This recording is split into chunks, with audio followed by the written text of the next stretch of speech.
The Best of Our Knowledge explores topics on learning, education, and research.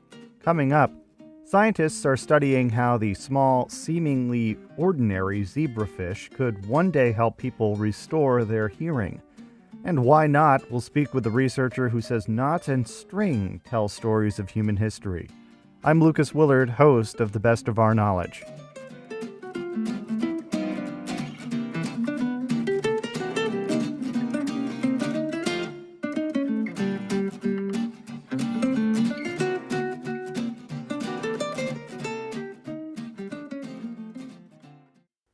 You're listening to The Best of Our Knowledge. I'm Lucas Willard.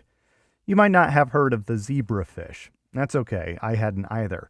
But the small, unassuming fish native to South Asia is important to biomedical researchers.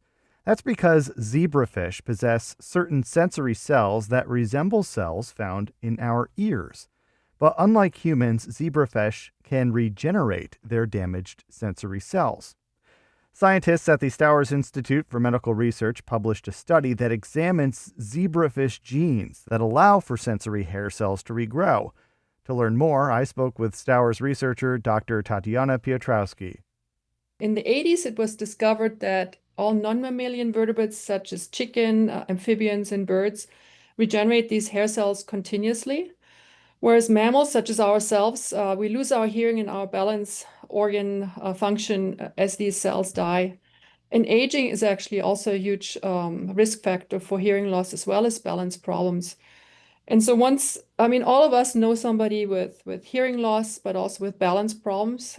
So once we reach an age of 65, about 50% of us will report some sort of hearing loss.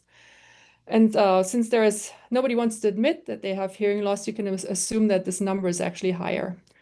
And so once we reach the age of 75, a lot of us have, at least 50% of us have balance problems. And that's a risk factor for falls, for example, and you can break your hips when you fall. And so losing your balance is an equally huge problem as losing your hearing. So your research took you to this animal called the zebrafish, and before this interview, I've never heard of a zebrafish. But what can you tell me about this animal, and what makes it unique? What made it a good candidate for your research when we're trying to dig more into the hair cells that help humans hear, and sort of unlocking the mystery as to why we cannot regenerate our hair cells and our hearing once it starts to go. Okay, let's first talk about why zebrafish at all for medical research. So vertebrates or other vertebrates or even other animals are really excellent models to understand how humans develop. And even though they look so very different from us, their early embryonic development is very similar. So you need the same genes to determine whether you make an eye or a tail. And this is basically what we're trying to figure out is how do cells communicate to either develop a structure or an organ or an embryo. And then also, once this embryo or the animal is developed, how do they regenerate these structures? And that all depends on signals between cells that talk to each other and instruct the other cell what they should become. And the zebrafish was really developed as a system or model system to study human health and human development or animal development in general in the 60s and 70s. And so the reason for that is that you can breed them easily, and they lay about 300 eggs per week. They're relatively easy to keep in an aquarium. And importantly, their embryos are transparent. So you can watch development beautifully under a microscope. You can see how the brain forms, how the heart forms, how the blood is forming and circulating through the animal. And that allows us then to actually study what's happening to these embryonic processes when something is going wrong, right? When you have mutations in particular genes, for example. And so this allowed researchers to identify genes that are important for heart development, for blood development, for pigment development, and not just for how these genes normally act in normal development, but also how they cause disease when they are not functioning properly. And so nowadays, people use zebrafish to study cancer, for example, or kidney problems can be studied in zebrafish. Heart development, blood leukemias are being modeled in zebrafish. And now coming back to your second question, why zebrafish in our research? So all aquatic vertebrates do not only have these mechanosensory cells in their inner ear for hearing, but they also have them in their skin to detect water motion. And so the cells are very similar. You need the same genes to make these cells, but instead of sound vibrations, they detect water motion. And because these cells are in the skin of the fishes, we can much more easily manipulate them, and we can image them and watch them as they develop and also as they regenerate. And so these cells that we're studying in the zebrafish, they are called lateral line cells. So this is the name of the sensory system that fishes and all aquatic vertebrates have in their skin. And so we're using it as a model to understand how do these sensory hair cells in the skin regenerate continuously. And the overarching goal of our research is really to understand how do zebrafish regenerate these hair cells, and then compare it to a mouse, for example, or other mammals, and identify where is this process not happening in a mouse, right? So once we understand how zebrafish do it, we can identify where is the block in a mammal, with the long-term goal of hopefully trying to induce regeneration in mammals as well. So, how are you actually able to manipulate the hair cells that are the lateral line cells on these fish, on these small, transparent zebrafish? Yeah, so one thing we can do easily is we can damage or kill these hair cells effectively by letting the live embryos or larvae swim in high doses of antibiotic. So it's very similar to how very high antibiotic treatments of antibiotics that we're actually not using in the clinic anymore, but traditionally they've known to cause side effects by killing hair cells in our inner ears. So we're taking advantage of these drugs to kill these cells in the zebrafish. And then we can first of all watch which cells are now responsible to regenerate these hair cells. Um, and How quickly does this process happen? And then the next step is to manipulate genes that we know are usually turned on in these cells. And we can mutate them, for example, and then see what is their function during regeneration, and which of these genes are required for regeneration. Because these are then genes that we might be able to target in a mammal, and try to turn these genes on in a mammal in order to trigger regeneration in a mammal.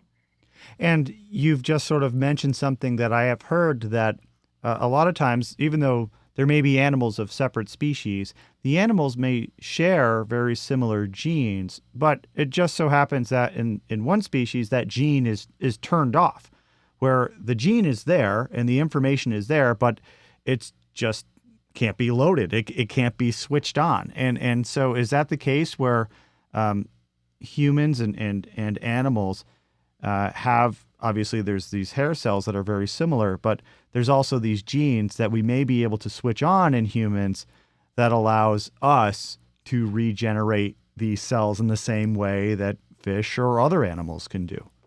Yeah, you're exactly right. Because one hypothesis was maybe these regenerating species, as you just mentioned, have a gene that's not present in a mammal, right? A regeneration gene or several regeneration genes. And it turns out that this is probably not correct, that we have the same genes as the regenerating species. And as you said, the difference is that these genes are not being turned on in us anymore after the hair cells are being killed. But here I should qualify, and this is why the field is really hopeful that we will be able to trigger regeneration, even first in a mouse and then also in humans at some point, is if you look at a neonatal mouse, a mouse that was just born, there is still regeneration. So the surviving surrounding cells are still proliferating in response to these dying cells, and they're generating new hair cells. Now, if you take the same mouse and you injure the hair cells a week later after birth, there is no more response of the surviving cells. And they're just not receiving the signal, or they're not able to receive a signal that tells them to regenerate. But this comes exactly back to the point that you just mentioned. It means the machinery and all the genes are present in mammals. They are just not being activated at the right time, at the right amount in order to trigger regeneration. So I have to ask about where your research is going to take you next, and what's the next door that you'd like to open, and or what else would you like to uncover along these lines? So I think regeneration is a really complex process, and I don't think there is just one gene we need to trigger in order to enable functional regeneration of these hair cells. So we are really going step by step, right? We're really trying to figure out what are the individual genes that are in this orchestration of genes that you need. So what I mean by that is during regeneration, it's not you have one gene maybe that does not turn on only one other gene, but it turns on a whole network of other genes. And they might regulate each other. So one might be turning off another gene again, the other one turns the next one on. And so what we're trying to do is in the next 5 to 10 years is to figure out what is this network of genes that you need for regeneration, and which ones are the key genes that you need that have the most impact on the entire network in order to drive regeneration. So right now we're still in the process of testing individual genes, but I don't think this is sufficient at this point to trigger regeneration. And so people have, even in the mouse, they've already been successful in triggering some hair cell regeneration in the mouse. But these hair cells that are being generated, these new hair cells are very often not mature. So they're not completely functional yet. They tend to die after a while, and they're not innervated by nerves correctly. So we have some steps in the process, but we really don't know yet how to make a functional hair cell that is integrated into the system and works like the old hair cell. Dr. Tatiana Piotrowski is a researcher at the Stowers Institute for Medical Research. Her research is published in Nature Communications. This is The Best of Our Knowledge. I'm Lucas Willard.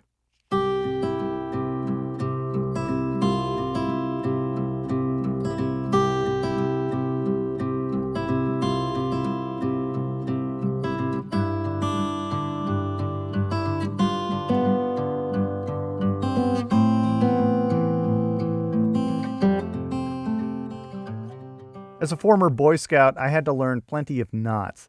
And on the playground as a kid, I learned string figures like Cat's Cradle and Jacob's Ladder. Knots and string figures could tell a story of human history longer than ancient writings or stone tools. Our next guest is Felix Rita, a professor of archaeology at Aarhus University in Denmark. He is co-author of a pair of studies on the cultural transmission of knots and string figures. So yeah, kids do string figures the world over, but in some societies, this is entirely an adult endeavor. It can be super competitive, or it's more often than not tied to storytelling, and thereby the maintenance of knowledge, both ecological, technological, and ritual, in these oral societies, right? So actually, it's much more than just child's play. And when you think about it, of course, string is more than stone or wood or anything else. It's one of the absolute essential technologies that humans use the world over. And it is one of the few kinds of technologies that is truly universal in simply every society around the world, right? I mean, we've gotten lazy, right? We have buttons and we have zips and all kind of things, right? But go back 100 years, you would be tying knots all the time, and you would be working with cordage all the time. And Jacob's Ladder is a super interesting example because it's globally distributed, but it's not a simple string figure to make, right? So somehow there has to be more to it than people again and again reinventing this identical figure, which isn't particularly intuitive to make or simple.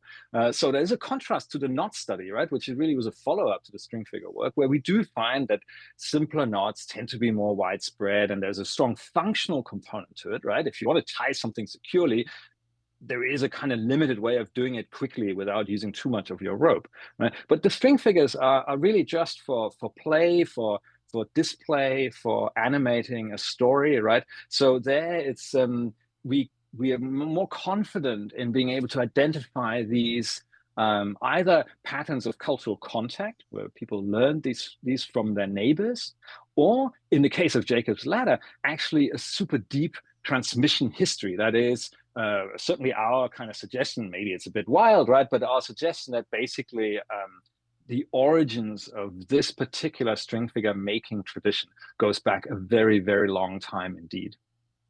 You also point to other string figures, including one that is primarily found in Australia and the Southern Pacific. And forgive my pronunciation of this string figure, but it's the Na Ubwebwe. And that's close. Is that close? Close enough. Yeah. Now, this figure, I noticed there's a map in your study, and it shows where these different figures are found around the world. As I just mentioned, Australia and the South Pacific. And I also noticed an icon for this particular figure in West Africa as well.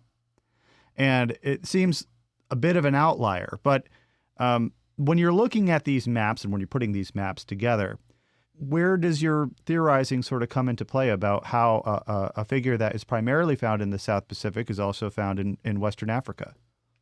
Yeah, it's a really great question. So there are two particular regions in the world that are very rich in string figure traditions and that do form these regional sort of clusters, and that's the South Pacific, the island nations of Oceania, and the Arctic, and those are both regions that have very distinct population histories.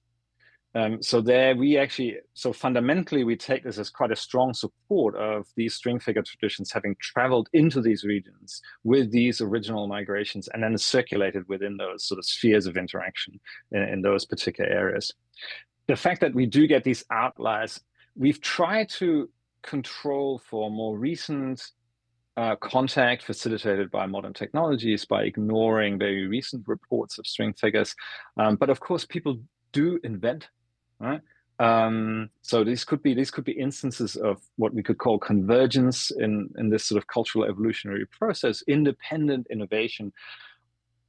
There is a limited universe of designs that people have explored.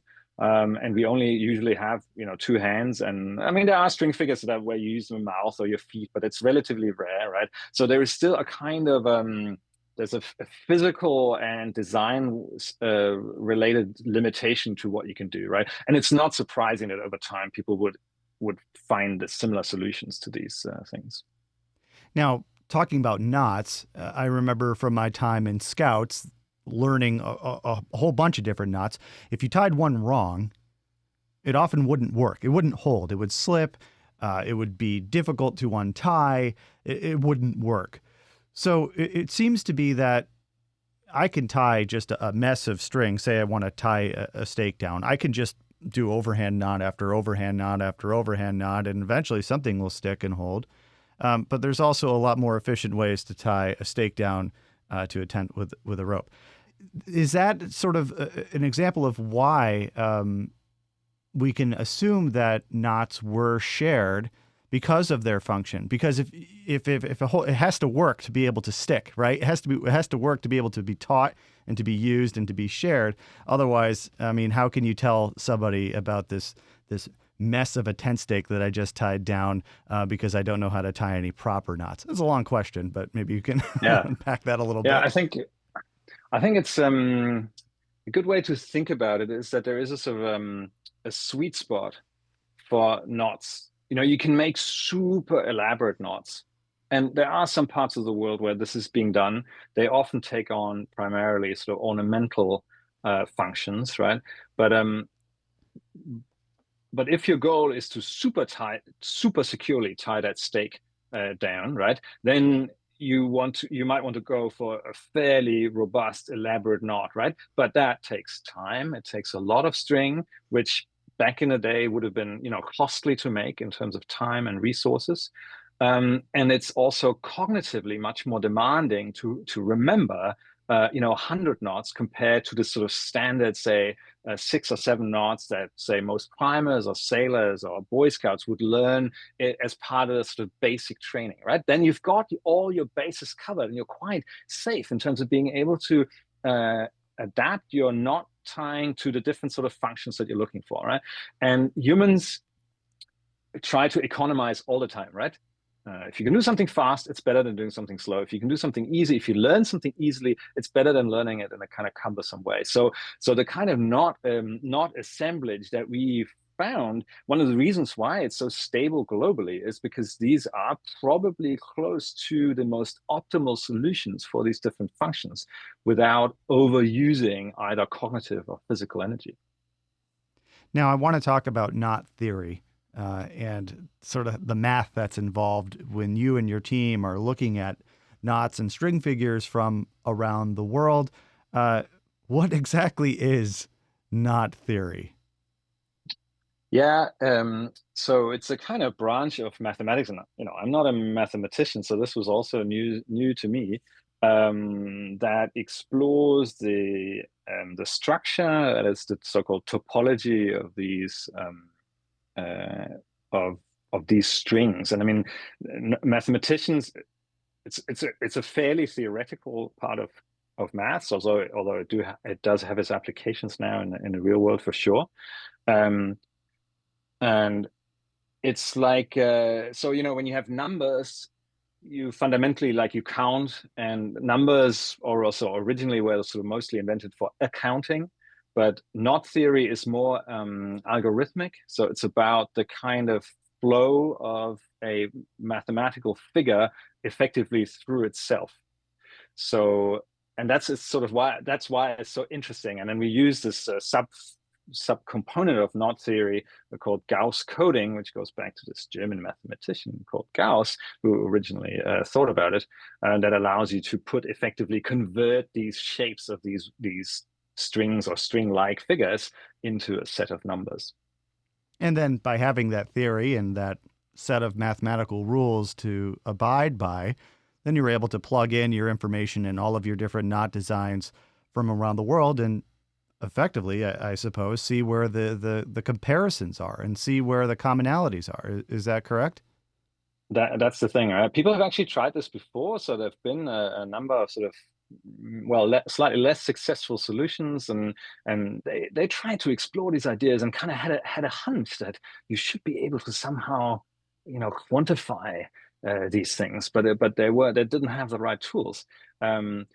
And what we can do now, one thing is we can mathematically describe the shape of these string figures and knots. The other thing, of course, is we have all this beautiful metadata that is, where they found, in what societies were they found, what languages do they speak, what kind of economic strategies do they pursue, how big are those populations, are they hunter-gatherers or pastoralists or industrialists? So there's a lot of rich additional information in addition to simply just the coordinates of where they're found, right? That we can use to really enrich this analysis.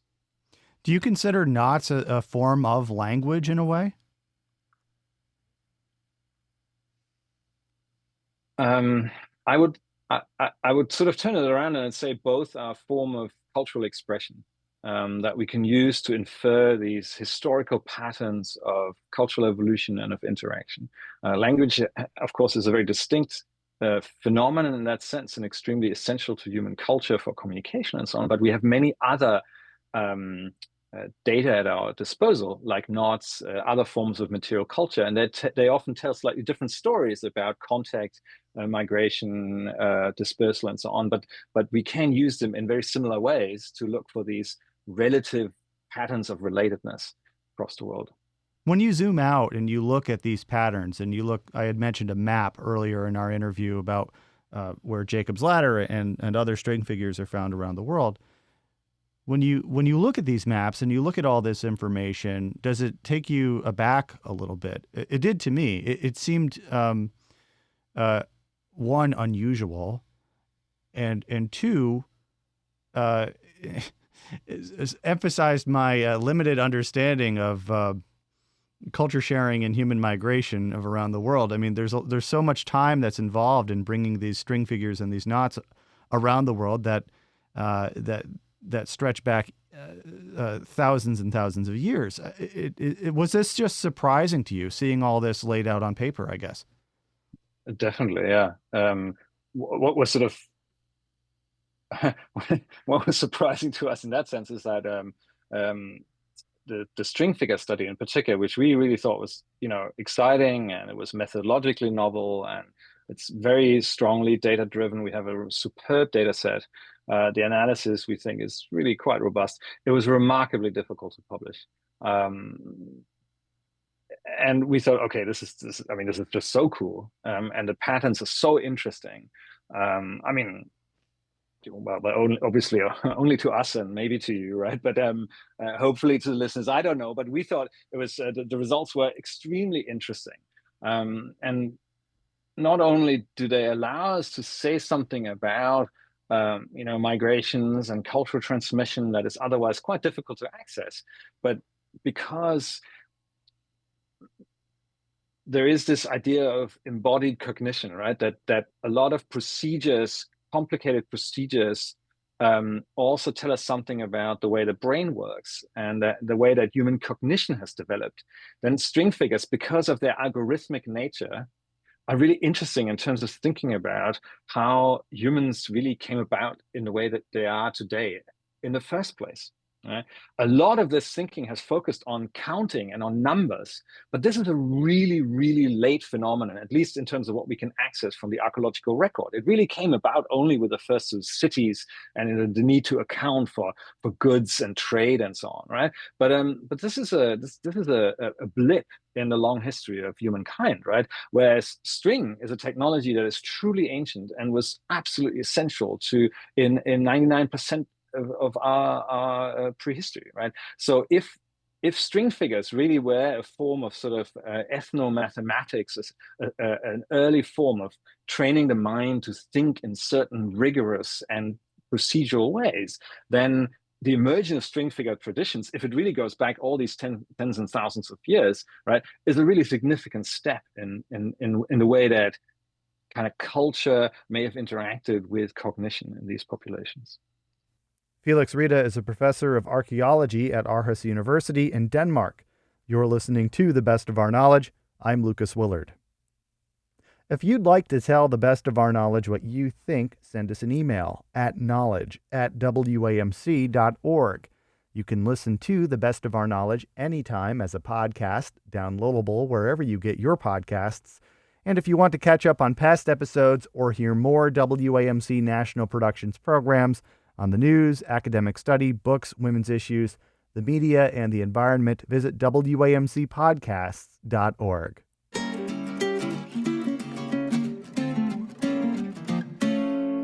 This has been The Best of Our Knowledge, episode 1821. The Best of Our Knowledge is a national production of WAMC Northeast Public Radio. Thanks to associate producer Madeline Reynolds. The latest on all National Productions programs is available via the Airwaves newsletter and our flagship station's website, WAMC.org. Until next time, I'm Lucas Willard.